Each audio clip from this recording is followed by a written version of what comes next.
Muy buenas noches para todos los que hasta ahora nos acompañan. Queremos darles una muy cordial bienvenida a este espacio de conocimiento que Farbiótica en alianza con SACPharma ha preparado para todos ustedes sobre síndrome metabólico y probióticos, en el que estaremos compartiendo conceptos con el doctor Jan Rodríguez. Él es médico pediatra, especialista en medicina biológica integrativa, y Gloria Inés Muñoz, que ella es bióloga química, especialista en biología molecular y citogenética. Para empezar, le damos paso a Gloria Inés Muñoz, quien nos va a hablar un poco de este tema bajo los conceptos que mejor maneja. Bienvenida, Gloria Inés, y adelante.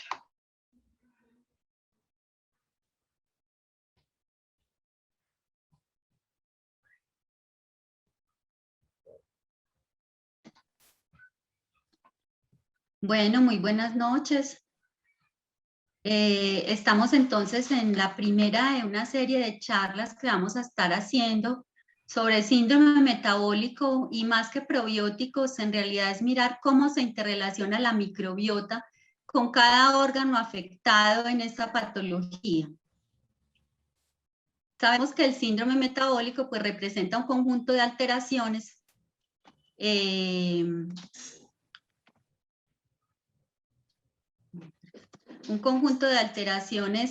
que está constituido por la obesidad de distribución central, resistencia a la insulina, hiperinsulinismo, viene la diabetes mellitus, hay hiperuricemia, dislipidemias y las cifras tensionales altas.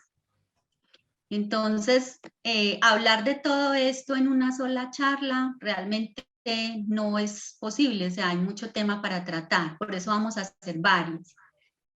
Aquí es importante entonces tener en cuenta algunos términos importantes asociados a la microbiota. Sabemos que la microbiota ahorita ha tomado mucha importancia en el mundo médico, porque de ella depende realmente nuestro bienestar general. Del estado de la microbiota depende el estado de bienestar físico y general del organismo. Entonces, la microbiota como tal, pues es el conjunto de microorganismos que están asociados a un nicho ecológico específico, por ejemplo el intestino. Entonces se habla de microbiota intestinal. El microbioma es ese conjunto de microorganismos, bacterias, hongos, virus, arqueas y toda su carga genética. Ese es el microbioma, o metagenoma también se llama. La metagenómica es una técnica molecular donde se analiza esa carga genética, todo ese componente de genes, y generalmente se hace por secuenciación de alto rendimiento del ADN de la muestra total, seguida de una ampliación computacional donde se buscan secuencias para mirar su composición y el potencial funcional que tengan estos microorganismos en la muestra. Es una técnica molecular que realmente ha permitido conocer mucho más este mundo microbiano, y sin embargo todavía hay mucho por hacer. La metabolómica y la metaprotómica son técnicas moleculares donde se busca identificar y cuantificar tanto los metabolitos, que son el resultado del metabolismo de estos microorganismos, como toda la carga proteica también de la muestra. Estas técnicas moleculares sí se hacen por espectrofotometría de masas y por resonancia magnética nuclear. En una charla posterior hablaremos un poquito más acerca de ellas en detalle. La microbiota entonces es el superórgano de comunicación sistémica. La microbiota intestinal, por ejemplo, que es la más abundante en el intestino, ocupa más o menos, o más bien tiene una carga de 10 a la 12 a 10 a la 14 unidades formadoras de colonia por mililitro. Esa es la más grande, es una microbiota que se relaciona por el sistema nervioso entérico con el cerebro, y ahorita pues se habla de muchos ejes: microbiota intestinal con el cerebro, con el pulmón, con la vagina, con la piel, porque allí pues aparte de que se están produciendo muchos metabolitos para la parte nutritiva, la absorción de nutrientes, también se producen neurotransmisores que son claves, por ejemplo, la dopamina, la serotonina que es uno de los neurotransmisores importantes para el estado de ánimo del paciente, más del 80% se produce allí en la microbiota intestinal.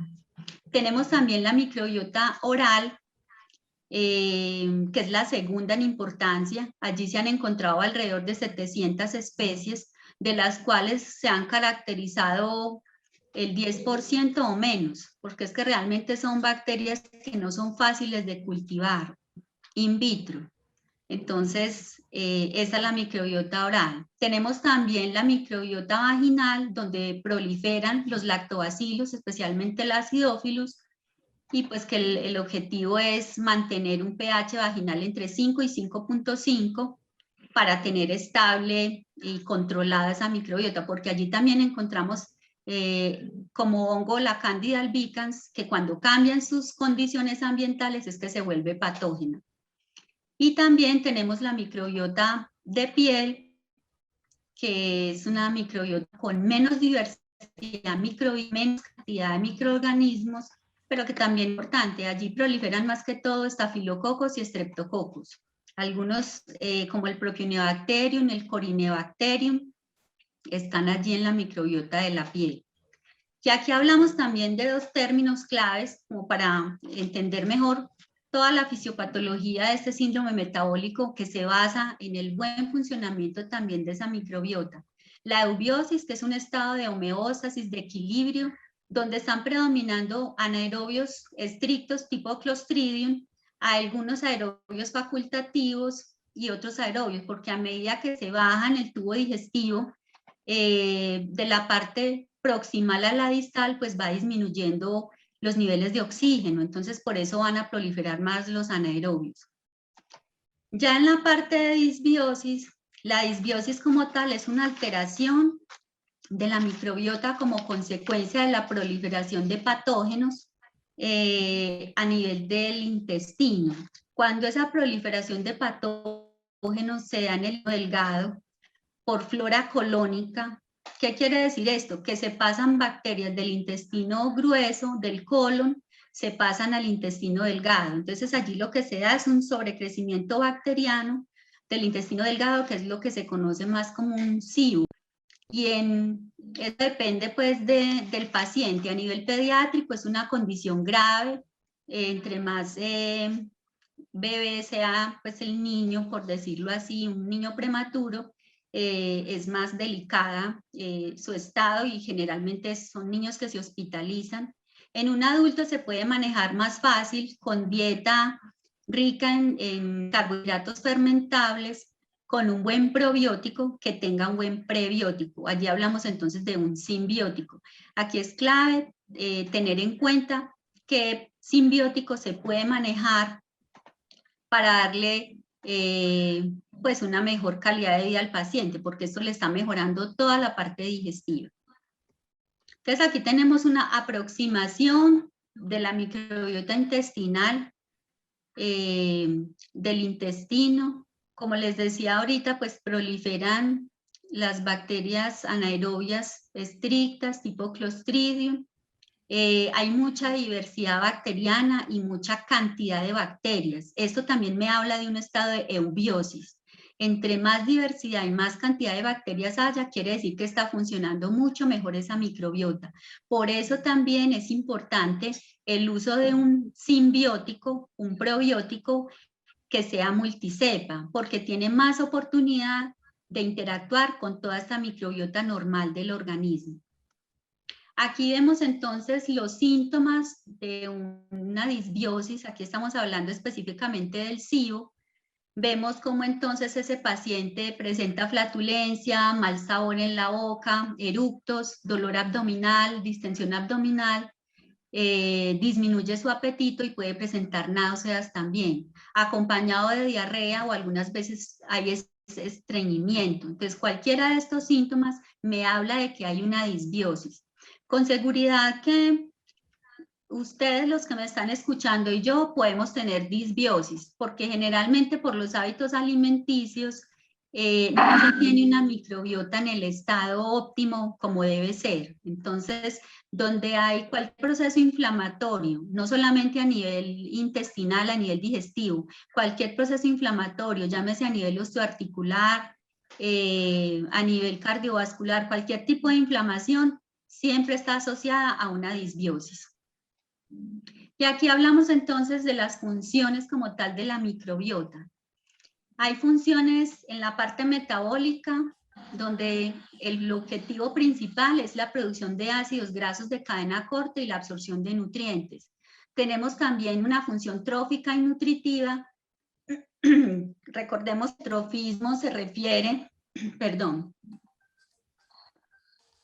el trofismo se refiere al desarrollo, crecimiento y mantenimiento de un tejido. Entonces la microbiota aquí lo que está ayudando es a mantener ese epitelio intestinal en condiciones óptimas y la estructura y la función del sistema inmunitario, porque debajo de ese epitelio intestinal que está la lámina propia es donde encontramos el órgano inmune más grande que tenemos, que es el GAL, el tejido linfoide asociado a la mucosa intestinal.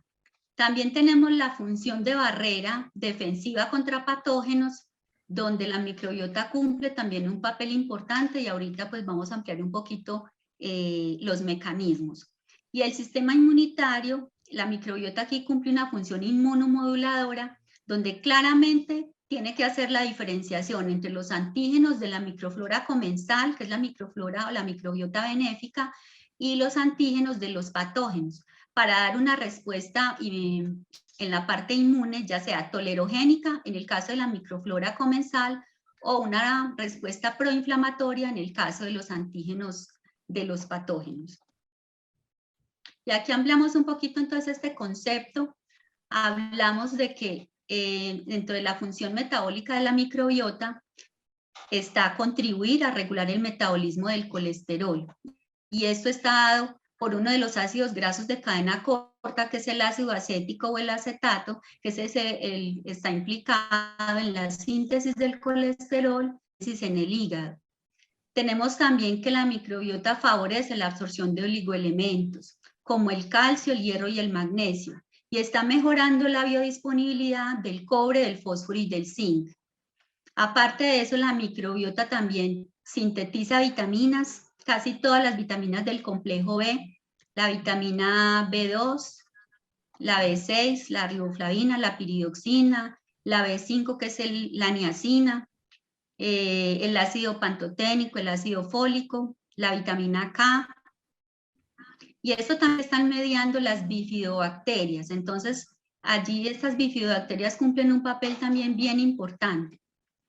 Y dentro de los ácidos grasos de cadena corta, aparte del ácido acético, tenemos también el propionato o el ácido propiónico, que actúa como un inhibidor competitivo del transporte de ese acetato al interior de los hepatocitos.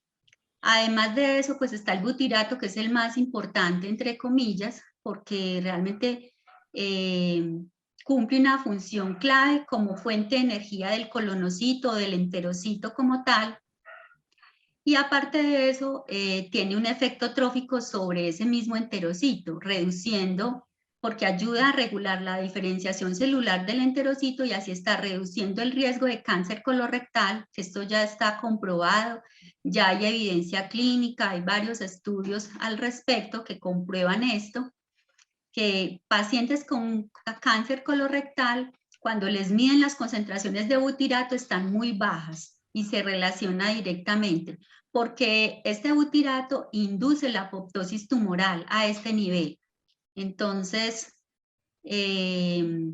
ahí pues es bien importante este butirato. Si hablamos entonces de la función de barrera defensiva contra patógenos, ¿cómo lo hace esta flora comensal? Lo hace primero que todo compitiendo por los nutrientes. Y aquí esta es la base para utilizar un buen prebiótico que genere el desarrollo selectivo de una flora probiótica que sea benéfica para el organismo. Entonces, claro, si van a competir por los nutrientes, pues es mejor que proliferen las bacterias buenas. Una microbiota fermentativa que aproveche esos restos carbonados y proteicos que se generan en la absorción de los nutrientes que consumimos y que como son fibra no soluble, pues generalmente llegan hasta el colon, donde sí se aprovecha como sustrato por la microbiota que está allí presente para hacer esa fermentación. El otro mecanismo de barrera que utiliza la microbiota es haciendo un refuerzo de esas uniones estrechas. Pero el refuerzo se refiere más a favorecer la estabilidad de esas uniones estrechas a través de receptores TLR2 de los enterocitos, que al ser estimulados por algunas bacterias comensales aumentan la expresión de los complejos laterales de unión, que es la parte proteica que está formando estas uniones estrechas. Estas uniones estrechas es la unión entre dos enterocitos, dos células de enterocitos del epitelio intestinal. Y ellas definen, aquí es donde se relaciona el término de la permeabilidad intestinal, porque dependiendo del estado de estas uniones estrechas, es que aumenta o disminuye la permeabilidad intestinal. Ellas son las que controlan el paso de iones y de agua y de otras sustancias, patógenos y sus productos dentro del epitelio intestinal. Ahorita lo vamos a ver en la gráfica. También como función de barrera es aumentar la producción de moco por parte de las células caliciformes o las células de Globet, como se llaman. Estas son células altamente especializadas y esta producción de moco pues está generando una barrera evitando la introducción de patógenos al epitelio. Este moco está formado por glicolípidos y glicoproteínas que forman una capa que se llama mucina. Generalmente se encuentran 18 tipos de mucinas. La más abundante es la MUC2 y es de la que más se habla. Y tenemos también los péptidos antimicrobianos que son producidos por las células de Panet, otras células altamente especializadas del GAL. Estos péptidos antimicrobianos son las bacteriocinas, las betadefensinas, que también las producen los enterocitos, las catelecidinas, que tienen un efecto antibiótico. Y tenemos la exclusión competitiva, que es otro mecanismo, que es la capacidad de esa microbiota comensal unirse a los mismos sitios de unión donde se iban a adherir los patógenos en el epitelio y en la capa de moco. Entonces allí están evitando que ellos se adhieran, que los patógenos se adhieran o los desplazan de una vez de allí mismo. Esos mecanismos de adhesión de las bacterias a esa capa de moco son propias de cada especie, de cada cepa. Y finalmente tenemos entonces la promoción o el promover la renovación y la proliferación de los enterocitos. Aquí tiene que ver el factor de crecimiento epidermal, cuya fosforilación inactiva varias vías proapoptóticas y estimula esa formación. Aquí tenemos la lámina, de pronto lo vamos a entender mejor. Un intestino sano, aquí hay una microbiota normal y en esa microbiota normal hay un poquito de todo. Vemos bacterias comensales, que son estas verdecitas en más cantidad, al igual que las bacterias antiinflamatorias, y las patógenas, que son estas rojitas. Aquí vemos entonces la capa de mucus, la barrera del epitelio, y aquí podemos observar las uniones estrechas entre los enterocitos que se ven finamente adheridas. Están pegadas totalmente y están impidiendo el paso de sustancias de un lado al otro. Ellas están aquí controlando el agua y los otros iones. Sin embargo, hay una respuesta pues inflamatoria fisiológica por esas bacterias nocivas, pero no es algo que se manifieste en gran manera, y por eso hablamos de que esta microbiota está en homeostasis o está en estado de eubiosis. Esta otra lámina entonces nos compara un intestino patológico, un intestino enfermo, donde hay una microbiota alterada que está en disbiosis. Entonces vemos cómo aquí están proliferando las bacterias nocivas, las comensales están en menos cantidad, y aparecen unas bacterias que se llaman mucolíticas, que lo que están haciendo es degradando esa capa de mucus. La más conocida es la Akkermansia mucinífila, es la que más se relaciona con la degradación de moco de la capa del epitelio intestinal. Y entonces esto va a ser, miremos aquí entonces en estas uniones estrechas, cómo se debilita por la presencia de estas bacterias patógenas. Aquí se habla de una barrera epitelial dañada, se incrementan las bacterias nocivas y hay aumento también de la translocación de lipopolisacáridos. ¿Por qué? Porque ese lipopolisacárido es uno de los componentes de la pared celular de estas bacterias, que es el que crea ese estado proinflamatorio, generando una inflamación crónica. Entonces de aquí se deriva la enfermedad inflamatoria intestinal, un síndrome de intestino irritable, una enfermedad de Crohn, una colitis ulcerosa. Esa es la base para todo este tipo de patologías. Ya hablando ya de la función inmunomoduladora, la microbiota desempeña un papel muy importante en el desarrollo y la maduración de ese GAL del que hablábamos ahora, el tejido linfoide asociado a la mucosa intestinal. Y hay una interacción, una interconexión, una comunicación entre el sistema innato, que es el sistema inmunológico con el cual nacemos, la microbiota intestinal y el sistema adaptativo, que se va desarrollando pues a lo largo del tiempo, que tiene que estar en contacto directamente con el patógeno para dar pie a una respuesta inmune. En esta interrelación hay unas células que se asocian a esa relación. Entonces hablamos aquí de las células M, que son células modificadas del epitelio, con alta capacidad fagocitaria para tomar partículas antigénicas. Las células de Paneth de las que hablábamos ahora, que son las que producen esos péptidos antimicrobianos. ¿Y cómo hacen esos péptidos antimicrobianos para tener esa actividad bactericida? Lo que hacen es abrir poros en las paredes de las bacterias. Entonces es la forma como ellas hacen ese efecto bactericida. Tenemos también las células dendríticas, que son células mieloides derivadas de los monocitos, que también son presentadoras de antígenos. Entonces las células M y las células dendríticas son las presentadoras de antígenos ante los linfocitos del sistema adaptativo, los linfocitos T y B. Y aquí también interactúan los patrones moleculares asociados a patógenos y los patrones de reconocimiento de receptores, que en la interacción de ellos es que se generan las citoquinas proinflamatorias y el interferón.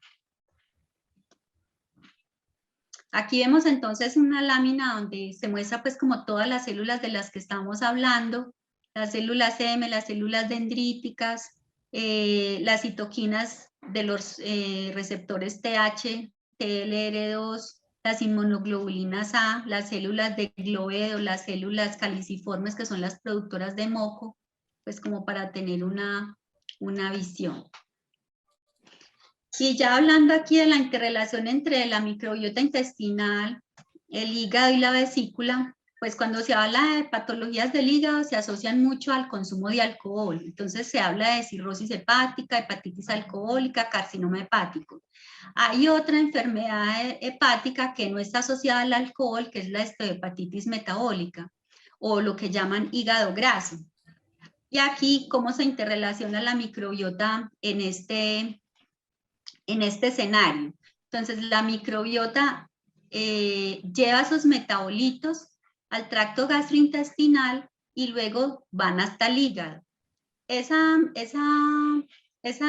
transporte se da por la circulación portal y también la relación se da por la producción de los ácidos biliares. Estos ácidos biliares se generan a razón de 350 miligramos por día y tienen funciones importantes como la digestión de los lípidos, es la principal función de los ácidos biliares, pero ellos también controlan la población bacteriana del tracto gastrointestinal.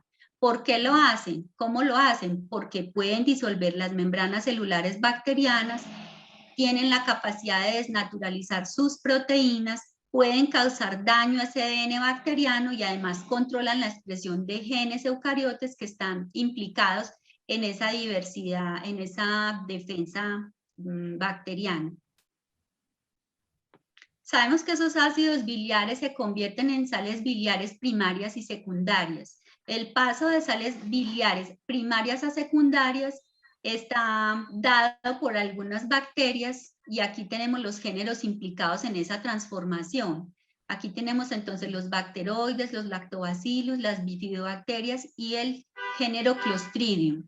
Este género Clostridium usualmente actúa en el colon como tal, para hacer ese cambio a las sales biliares secundarias que se presentan, pues, o que es el cambio normal que se debe dar. Cuando hay una dieta rica en grasas, se aumenta la producción de esas sales biliares y eso hace que se afecte la microbiota y proliferen especies proinflamatorias como esta, la Bilophila walsortia, que es una bacteria que se ha visto, pues la evidencia clínica muestra que se ha asociado a apendicitis y que raramente se encuentra en sujetos sanos. Hablando del consumo de alcohol, pues se sabe que cuando se consume alcohol se aumentan las proteobacterias, que son bacterias gram negativas con lipopolisacárido en su pared bacteriana, en su pared celular, que es lo que genera el estado proinflamatorio. A su vez, esto reduce las bacterias productoras de ácidos grasos de cadena corta, como el género Lactospiraceae y Ruminococcus. Y todo este estado inflamatorio afecta la estructura de esa mucosa intestinal, disminuyendo esa función de barrera. Entonces aquí vuelve lo que estábamos hablando ahora, de uniones estrechas o esas uniones fuertes entre los enterocitos, se aumentan los lipopolisacáridos y es lo que pasa también en la enfermedad hepática no asociada al alcohol, en la estatosis que llamamos hígado graso. Entonces, al verse disminuida esa función de barrera, los estudios muestran que cuando se aumentan estos lipopolisacáridos, pero esos estudios se han hecho primero en murinos y en algunos se han hecho algunos estudios en humanos, pero realmente estos estudios no son concluyentes, solamente como que se extrapolan los resultados de los murinos en los humanos. Igual se sigue estudiando y se sigue ampliando todo este conocimiento. Lo que sí se ha visto es que el Lactobacillus rhamnosus fortalece esas uniones estrechas y aumenta esa función de barrera. Entonces aquí tenemos en cuenta esta bacteria que se maneja también como probiótico, que usualmente se ha utilizado para el manejo también de diarreas y es donde más evidencia clínica tiene, pero que también se puede manejar en este tipo de pacientes.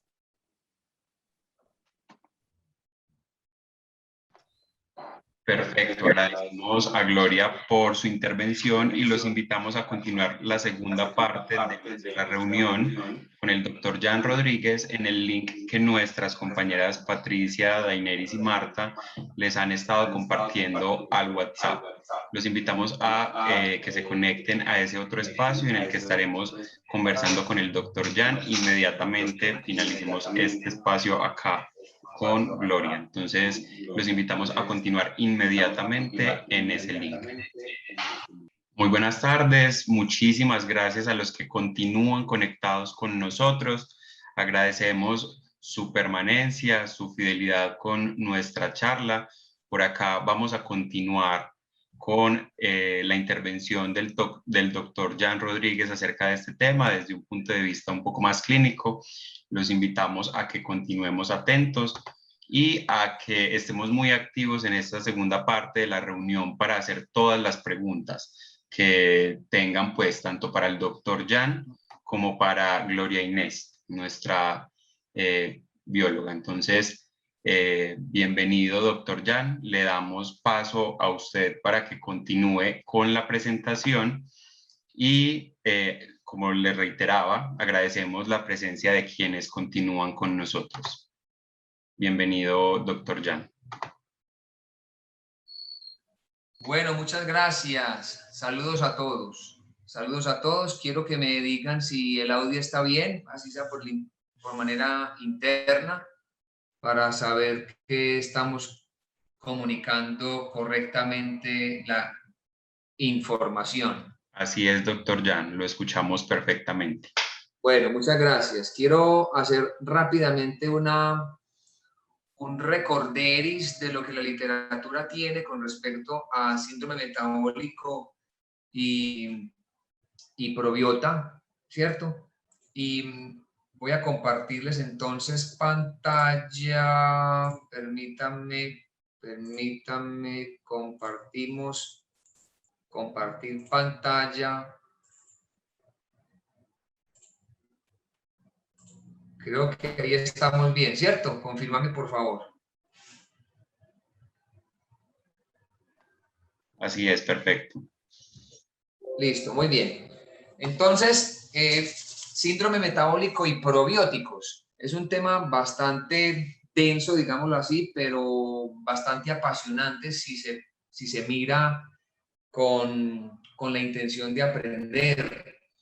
Ya Gloria estuvo conversando sobre la definición de síndrome metabólico y bueno, tradicionalmente se ha hablado de síndrome metabólico como una enfermedad que relaciona hipertensión, obesidad, trastornos de los lípidos, incluso estados trombóticos, protrombóticos y proinflamatorios e intolerancia a la glucosa. Quizás lo más importante en el síndrome metabólico, en mi experiencia clínica, es el metabolismo de los carbohidratos. Hoy por hoy, la mayoría de la población mundial que está enferma con enfermedades crónicas tiene una intolerancia a los carbohidratos en mayor o menor medida, de tal manera que el metabolismo de los carbohidratos puede ser la base, el principio de todos estos problemas que estamos hablando acá. Si pudiéramos hablar de síndrome metabólico y pudiéramos definir los dos grandes problemas que dan inicio al síndrome metabólico, podríamos hablar de la intolerancia a los carbohidratos o la disglicemia, me gusta más llamarlo como disglicemia, y la inflamación crónica o la inflamación persistente de bajo grado. Hay pacientes que no están obesos, que no tienen obesidad, pero que son metabólicamente obesos. Hay pacientes que están hipertensos, pero que no tienen ninguno de estos factores que se muestran aquí en este círculo. Por lo tanto, hemos de tener cuidado en la interpretación. Sea como sea, la pericia clínica es fundamental cuando vayamos a enfocar estos pacientes. Hay unas 3 preguntas que uno se debe hacer para esta presentación. ¿Basta con una alimentación saludable para que el síndrome metabólico sea resuelto o retrasemos la aparición del síndrome metabólico? Una segunda pregunta que podemos hacer es, ¿se requieren complementos, como yo los llamo, peribióticos? Se habla de simbióticos cuando se habla de prebiótico y probiótico, pero también estamos hablando de posbióticos, sustancias que producen la microbiota saludable o la microbiota no saludable que afectan positiva o negativamente. Entonces yo me atrevo a llamarlos peribióticos. ¿Será que se requieren peribióticos para el control, el manejo y la prevención del síndrome metabólico? Y la otra pregunta que uno se hace es, ¿será que cualquier probiótico es bueno? Pues espero que parte de la conferencia ayude a responder, probablemente no completamente a estas preguntas, pero sí a darnos luces para saber qué hacer. Entonces hay unos sospechosos y encontrar los sospechosos del problema de las bacterias que pudieran estar relacionados con una diabetes mellitus es como encontrar los nombres completos de cada uno de estos personajes de tiras cómicas. Habrá una que otra persona que nos diga los nombres completos de todos estos personajes, pero recordemos que una flora bacteriana o una microbiota saludable, como mejor se debe expresar, es una microbiota que tiene aproximadamente de 1000 a 10.000 especies diferentes o familias diferentes de bacterias en el intestino. Entre más familias diferentes, o sea, entre más variedad se tenga, hay mayor salud. Sin embargo, cuando el número de bacterias o de familias o de géneros de bacterias empieza a disminuir acercándose a 1000, entonces se considera menos saludable, lo cual es bastante difícil de hacerlo o seguirlo clínicamente. Pero Ruminococcus, Fusobacterium y Blautia son algunas de las bacterias o de los géneros de bacterias relacionados como sospechosos de empeorar el síndrome metabólico, la diabetes y la disglicemia y la inflamación persistente de bajo grado. Héroes, unos nuevos y otros muy conocidos desde hace mucho tiempo, y algunos los ven en los estudios, algunos los ven como malvados, pero en la mayoría de los estudios, o sea, como villanos, pero en la mayoría de los estudios se pueden encontrar como buenos, como relacionados positivamente con la mejoría, en este caso, del síndrome metabólico, y particularmente hoy voy a comentarles lo que tiene que ver con la disglicemia, con lo que tiene que ver con la diabetes, la prediabetes y la diabesidad, o la obesidad relacionada con trastorno del metabolismo de los carbohidratos.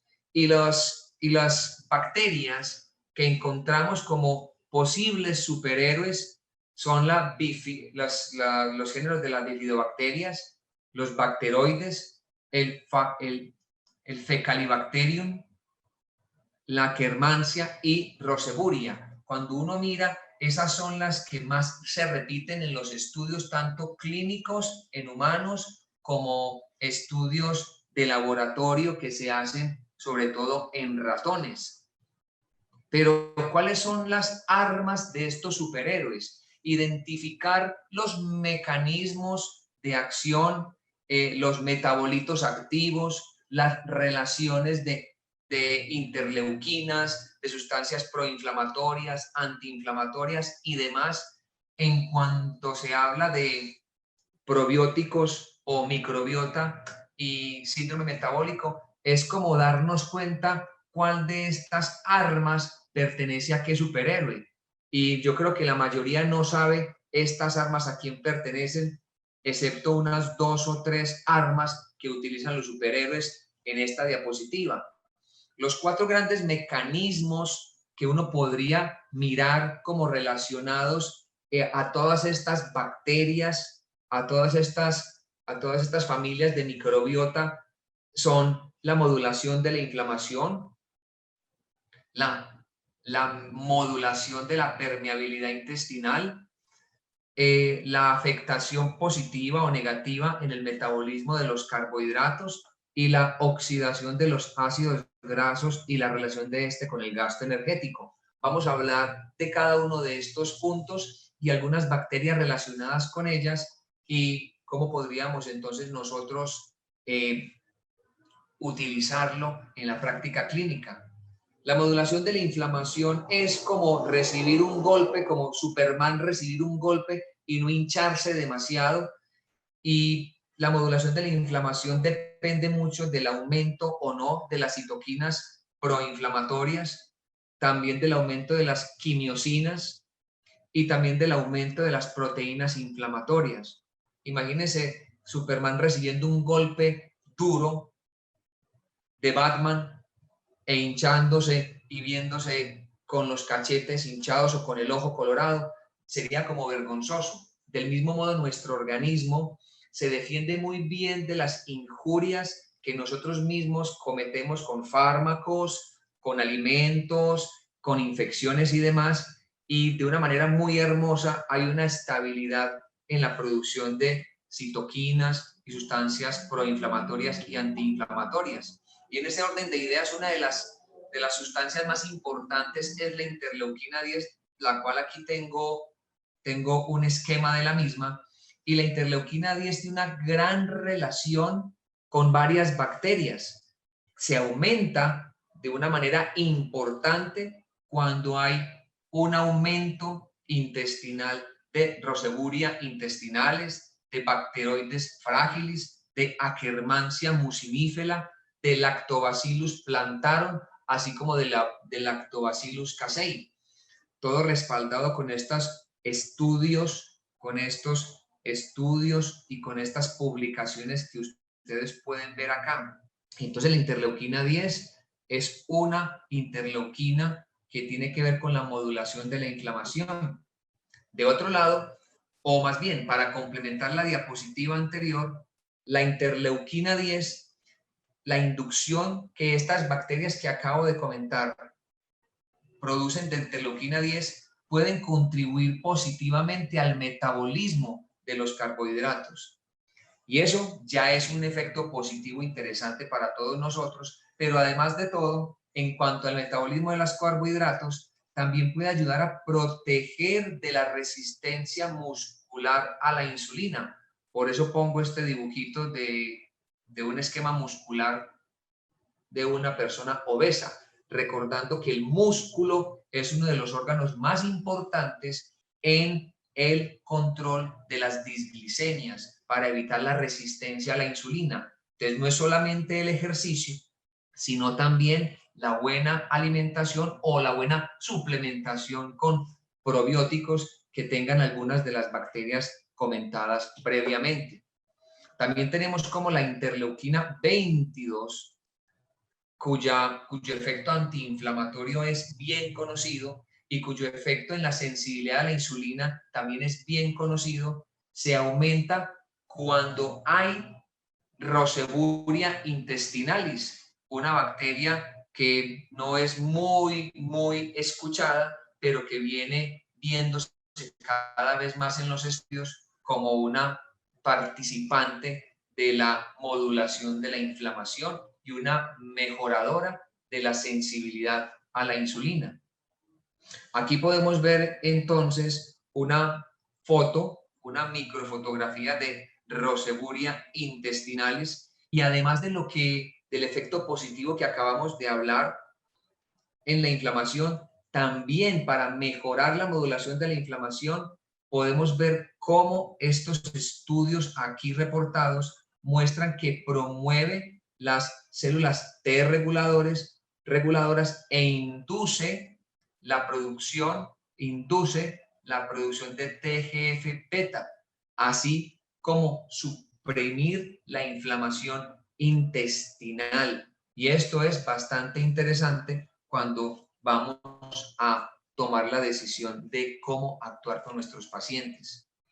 Lactobacillus plantarum, Lactobacillus casei y Lactobacillus paracasei son géneros, son bacterias que hemos visto muy frecuentemente en los estudios, en los ensayos, en las publicaciones, y estas publicaciones nos hablan de un efecto muy adecuado en la disminución de la expresión de interleuquina 1 beta, de interleuquina 8, que son proinflamatorias. Entonces disminuyen, modulan a la baja estas interleuquinas, modulan la expresión de las moléculas de adhesión intercelular tipo 1, que también tiene que ver con inflamación, así como la expresión de los CD36 y de la proteína C reactiva. De este modo, entonces, también vemos cómo se suprime el factor de necrosis tumoral, la expresión del factor de necrosis tumoral alfa por otro grupo de bacterias como Lactobacillus, Bacteroides y Akkermansia. Entonces, ya a esta altura, y hablando del primer tema relacionado con el control del metabolismo de los carbohidratos, vemos que ya hay unas bacterias que se repiten varias veces en varios estudios, como se los he puesto acá, y vamos viendo que ya hay unos sospechosos, hay unos superhéroes nuevos y unos superhéroes antiguos que refuerzan su carácter de superhéroes en esta batalla contra el síndrome metabólico. Por ejemplo, en la producción de butirato y del factor nuclear kappa beta, que aquí lo tengo, un esquema del factor nuclear kappa beta, está relacionado con la población aumentada de Roseburia y Fecalibacterium, de tal manera que esto nos hace reforzar una idea de cómo los probióticos sí pueden tener un efecto positivo en el síndrome metabólico. Otros efectos de la Roseburia, que es uno de los que se empiezan a hablar como una de las bacterias más conocidas en este cuento de la modulación de la inflamación, son efectos en el interferón gamma y en la interleuquina 17. Solo por mencionar algunos efectos que la literatura comenta y que los tengo aquí para que lo tengan como referencia. La segunda manera de hablar, o el segundo aspecto, hablar con respecto a la modulación del metabolismo de carbohidratos, es la permeabilidad intestinal. Todos los pacientes que tienen disglicemias y que tienen trastorno en el metabolismo de los carbohidratos tienen en mayor o menor medida un problema de la permeabilidad intestinal. Y el problema básico de tener alterada la permeabilidad intestinal, pues es básicamente o principalmente que hay una endotoxemia, hay una translocación bacteriana y hay una expresión de lipopolisacáridos aumentada, y en ese ambiente, en ese escenario, tenemos a estos dos microorganismos, Bacteroides vulgatus y Dorei, como mejoradores de la permeabilidad intestinal, particularmente porque disminuyen la endotoxemia y la expresión o producción de lipopolisacáridos. Encontramos nuevamente la Akkermansia mucinifera como una bacteria que mejora la permeabilidad intestinal de una manera muy especial, mejorando la expresión y la producción de las uniones estrechas, así como de la ocludina, que ya muchos de ustedes conocen como favorecedoras de mejorar la permeabilidad intestinal. Les recuerdo que todo lo que les estoy diciendo tiene una referencia bibliográfica que aquí está reportada y que ustedes la pueden revisar cuando deseen para ahondar en el tema. Con respecto a la permeabilidad intestinal, y recordando lo que Gloria nos acaba de comentar, está el ácido butírico o el butirato, que es una sustancia producida por bacterias intestinales, de manera especial por Fecalibacterium y Roseburia, y que por la vía de la expresión de la vía del metabolismo de la serotonina y la vía de las PPAR gamma puede ayudar a mejorar la permeabilidad intestinal, sobre todo disminuyendo la inflamación intestinal, particularmente en este estudio que les tengo referenciado en esta diapositiva. Con respecto al metabolismo de los carbohidratos, tenemos que Bacteroides lactis modula al alta la síntesis, está relacionado con la modulación al alta de la síntesis de glucógeno, o sea que mejora los depósitos de glucógeno. Recordemos que cuando tenemos mejores depósitos de glucógeno, tanto en hígado como en músculo, mejoramos, o sea, disminuimos la resistencia a la insulina y mejoramos la respuesta al estrés por carbohidratos.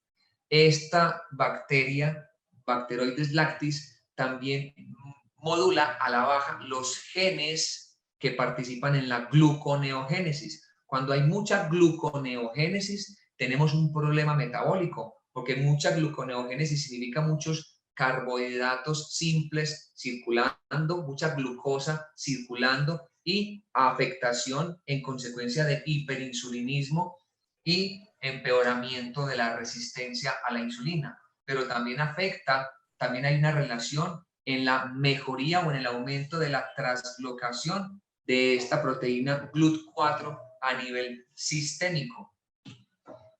Vemos también como Akkermansia y Lactobacillus plantarum disminuyen esta molécula, esta enzima relacionada con el metabolismo de los carbohidratos, flavin monooxidasa 3, en ratones, pero podría ser importante tenerlo en cuenta como análisis para el adulto, y también los Lactobacillus caseri también mejoran la expresión de la GLUT4 muscular, de tal manera que tienen un efecto antidiabético importante. Estas sustancias, esta enzima y esta proteína tienen un efecto antidiabético, y así lo reportan los escritores de estos artículos. Entonces, podríamos ayudarle a nuestros pacientes de una manera propositiva con estas intervenciones. Lactobacillus casei aminora la resistencia a la insulina por diferentes vías, y la Akkermansia y todos los grupos de lactobacillus mejoran la actividad anti-alfa-glucosidasa. La alfa-glucosidasa lo que hace es Es una enzima que ayuda a que haya más glucosa disponible en sangre, pero Akkermansia y lactobacilos hacen que esta actividad esté regulada a la baja, ayudando entonces a que el metabolismo de los carbohidratos sea mucho más adecuado. Aquí tenemos un esquema de una alfa-glucosidasa ayudando a un disacárido a ser metabolizado o catabolizado para metabolizarse adecuadamente. Con respecto a los ácidos grasos, que ese es el cuarto pilar de la intervención en cuanto a lo que se tiene de microbiota, hay una sola cosa para hablar, y es que la optimización por diversas vías, por lo menos 7 u 8 vías en lo que encontré en estas publicaciones, por lo menos 7 a 8 vías diferentes, se puede mejorar la oxidación de ácidos grasos, y hay una relación interesante de esta mejoría de la oxidación de ácidos grasos y en consecuencia una disminución del síndrome metabólico relacionada con Akkermansia, con Bacteroides acidificans y Lactobacillus gasseri. Estos ya ha sido tan famoso ya a nivel internacional que cuando uno busca Lactobacillus gasseri ya encuentra uno que hay cepas únicas como monoterapia para ayudar en la modulación de la inflamación y en la mejoría de la oxidación de ácidos grasos para que muchos de los médicos utilicen con sus pacientes. Eso es lo que tenía para decir. Podemos tener algunas conclusiones. Número 1, tenemos superhéroes conocidos que refuerzan su presencia como moduladores de la inflamación, como ayudadores en la permeabilidad intestinal, como mejoradores en el metabolismo de los carbohidratos y como mejoradores en la oxidación de ácidos grasos, como los lactobacilos y las bifidobacterias. Esas hemos venido hablando hace mucho tiempo de ellas y hoy en esta exposición muestran su papel predominante o preponderante para ayudar en el síndrome metabólico como sugerencia, porque nada de esto es definitivo. Número 2, que hay unos nuevos superhéroes que obviamente ya existían, pero que aparecen en escena como la Akkermansia y como Roseburia, que empiezan a tener un papel o un protagonismo en la literatura médica. Número 2. Número 3, la nutrición balanceada, con lo que acabamos de decir, definitivamente tiene que estar en la intervención de todos nuestros pacientes cuando se habla de síndrome metabólico. Y número 4, el tratamiento con probióticos puede ser requerido en los pacientes con síndrome metabólico. Todos los pacientes que llegan a mi consultorio que tienen obesidad y síndrome metabólico con frecuencia tienen una afectación en la dinámica intestinal, tienen estreñimiento, tienen dispepsia, tienen distensión abdominal, y siempre los probióticos están indicados en esos pacientes. Incluso si no tuvieran síntomas gastrointestinales, la intervención con probióticos se debiera de comentar y de inducir al paciente o tenerlo en cuenta, porque definitivamente hacia allá debe ir parte de nuestra intervención. Ahora, otra pregunta que resulta es si es mejor un probiótico de una sola cepa o multicepas. Pues normalmente nos hemos dado cuenta en la literatura y las conclusiones de muchos estudios nos dicen que es mejor probióticos multicepas. Aquí, como vemos, por ejemplo, estos superhéroes, cada uno tiene su propia cajita, pero es preferible que tengamos todos los superhéroes o la mayoría de los superhéroes que sabemos que son buenos, que son agradables, que son beneficiosos en una sola intervención para ayudarle a nuestros pacientes. Una palabra serena a un hombre sensato vale más que un año de súplicas a un tonto. Es sensato intervenir en nuestros pacientes desde ya y no esperar a que los estudios saquen conclusiones definitivas, porque se van a demorar mucho. Se van a demorar mucho para que haya conclusiones definitivas en la mayoría de las cepas, en la mayoría de las bacterias estudiadas, porque son demasiadas bacterias y porque son múltiples los mecanismos de acción involucrados. Así entonces, estas bacterias que normalmente hemos visto como las malas del paseo hace muchos años atrás, hoy en día hasta los pacientes saben que son los superhéroes en muchos casos, y hemos tenido reportes de pacientes que empiezan a tener mayor control metabólico con el uso de probióticos, de tal manera que es sensato tener en cuenta que debemos utilizar ya probióticos, es mi modo de pensar, desde ya utilizar probióticos en nuestros pacientes sin esperar conclusiones tan definitivas, porque probablemente se van a demorar muchos años, gracias a que la microbiota es muy amplia, muy diversa, muy numerosa, y pueden cambiar de lugares geográficos de unos a otros. Así que espero que con esto ustedes tomen una conciencia mayor para las intervenciones con sus pacientes y en sus propias vidas. Hasta aquí llegamos con esta presentación. Muchas gracias, doctor Jan, por su valiosa intervención. Nuevamente agradecemos a las personas, a las 48 personas que continuaron conectados con nosotros. Vamos a habilitar en este momento el espacio para que puedan realizar preguntas, las preguntas que consideren. En el chat de la reunión pueden ir escribiendo las preguntas y el doctor Jan y Gloria Inés nos pueden ir como ayudando a determinar cuáles podemos responder en este espacio. Entonces, los invito a Gloria Inés y al doctor Jan a que por favor activen el espacio del chat para que puedan hacer la lectura de las preguntas que a través de este medio nos están haciendo llegar. Creo que en este momento ya hay una, entonces no sé si podamos proceder con esta o pues extender la invitación a que nos las puedan seguir mandando.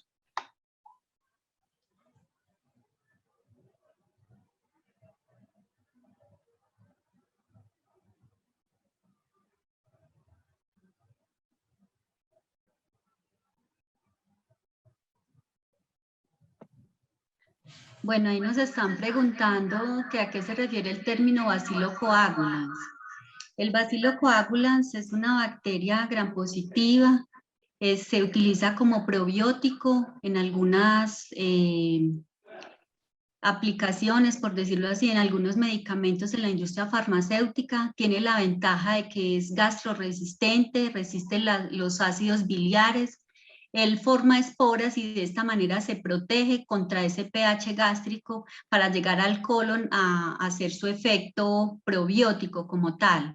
Entonces es una muy buena alternativa también como probiótico, y como nos decía el doctor Jan, y les comentaba yo ahorita también, lo ideal es que el probiótico que se utilice sea un probiótico multicepa. Este probiótico nos puede ayudar en la parte, se ha utilizado en la parte del reflujo gastroesofágico, el Bacillus coagulans, pero también se puede unir a otros para dar un efecto más amplio en la parte gástrica.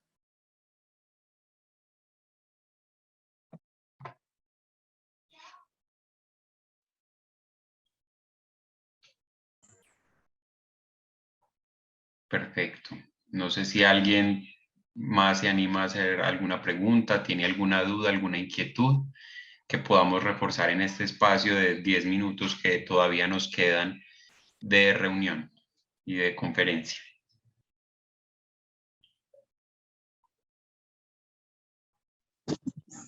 Si alguien considera que también quiere hacer una pregunta a través del micrófono, lo invito a que en la parte inferior, en la parte de reacciones, levante la mano para darle paso sin ningún problema.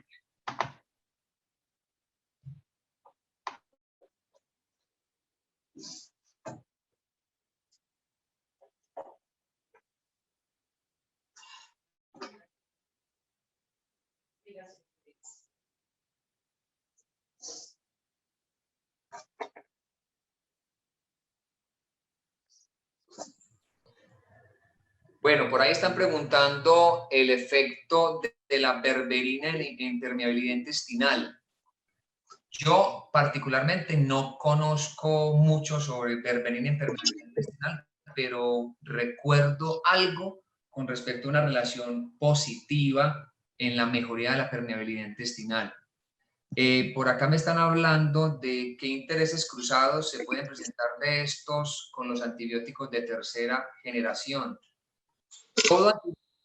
Todo antibiótico tiene un efecto adverso, todo antibiótico tradicional, cefalosporinas, penicilina, aminoglucósidos, cualquiera que sea el antibiótico tradicional, tienen efectos adversos en la microbiota.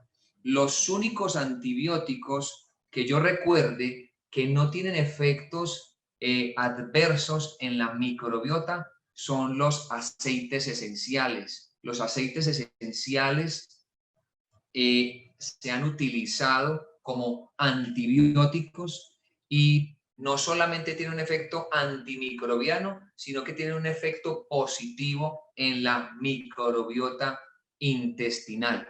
Creo que eso puede responder un poquitico esa pregunta. Bueno, yo veo acá también una pregunta sobre recomendar a los pacientes el consumo de probióticos en algún horario en especial se prefiere. Pues realmente se habla de que el probiótico, lo ideal para que realmente haga su efecto, debe ser un probiótico que garantice esa colonización efectiva y usualmente debe tener una capa gastroresistente que sea capaz de resistir los jugos biliares y el paso por todo el tubo digestivo. Entonces, en ese orden de ideas, si tiene todas estas características, no, o sea, se dice que no hay necesidad de hacerlo en una hora específica, que se puede tomar a cualquier hora porque precisamente no se afecta su absorción por los alimentos.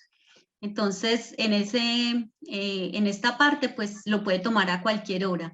¿De qué depende? Y creo que se relaciona con la pregunta que sigue, que dice de un paciente con una evidente disbiosis intestinal con un simbiótico multicepa, ¿cuántos meses continuos se recomendaría su uso?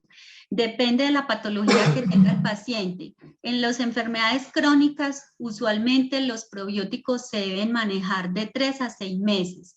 Lo que es un síndrome de intestino irritable, lo que es una alergia alimentaria, una alergia respiratoria. Si lo estamos manejando para fortalecer el sistema inmune del paciente, el tratamiento debe ser de 3 a 6 meses. Es lo que se recomienda y lo que habla la evidencia clínica.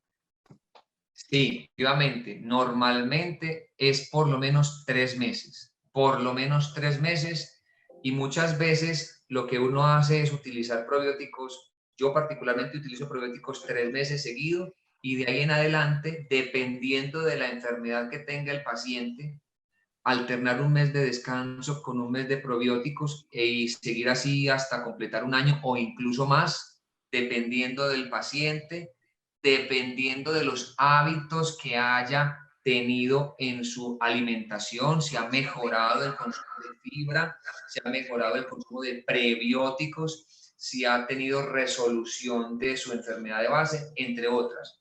Por otro lado, me gustan utilizar los probióticos preferiblemente en la noche, entre otras cosas porque en la medicina china hablan de que el horario digestivo empieza en la noche.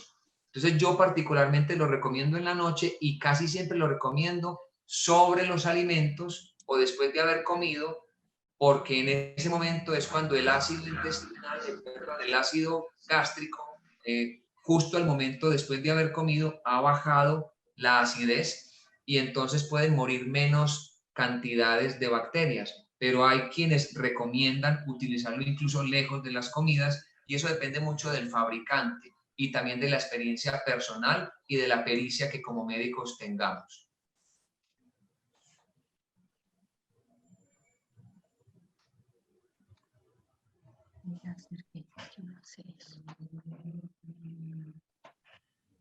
Hay una pregunta que no entiendo, si alguien de pronto la pueden escribir nuevamente. Dice que si la cerveza produce algún tipo de antibiótico, se recomienda. No entiendo bien la pregunta. ¿Vos la entendés, Gloria? No la entiendo bien. No, doctor, yo pues entiendo que si la cerveza produce un tipo de antibiótico y que si se recomienda ese antibiótico. La verdad es que no conozco ¿Qué antibióticos produce la cerveza? No sé realmente. Ah, bueno, listo. Listo, por acá están preguntando que un recién nacido por cesárea se puede embadurnar con pro o prebióticos. Bueno, hay una práctica en pediatría en algunas partes del mundo y algunos médicos, casi que, sobre todo los de vieja guardia, están haciendo, es que cuando el paciente nace por cesárea, como no está expuesto a las bacterias del tracto vaginal, han utilizado un tamponcito, lo meten en la vagina de la mamá, un tampón, y lo impregnan alrededor de la cavidad oral del niño. Pero realmente lo más adecuado es que todo paciente nacido por cesárea debe de utilizar probióticos, por lo menos 2 a 3 meses. Todos los pacientes que nacen por cesárea, todos los pacientes prematuros, todos los pacientes que reciban poca leche materna y todos los que nazcan con bajo peso y todos los que reciban antibióticos perinatales, por ejemplo, esos pacientes con riesgo séptico, es mejor que tomen probióticos y yo normalmente los mando de 2 a 3 meses. ¿Listo?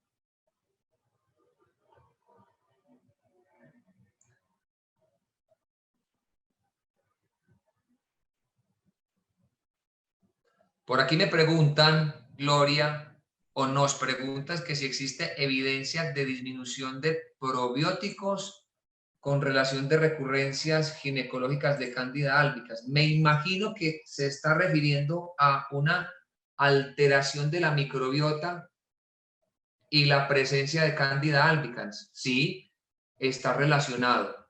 Hay relación, es decir, hay un aumento de enfermedades por cándida, de candidiasis, incluso de afectación en los coprogramas que tienen aumento de cándida albicans reportada, mujeres que tienen vaginosis o vaginitis relacionadas con cándida. Esas mujeres tienen una disbiosis asociada y nosotros en la práctica clínica utilizamos probióticos tomados y nos atrevemos a utilizar probióticos tópicos, así la vía de administración sea oral según el fabricante, pero nosotros los hemos utilizado por vía vaginal unas 2 a 3 veces por semana con unos resultados bastante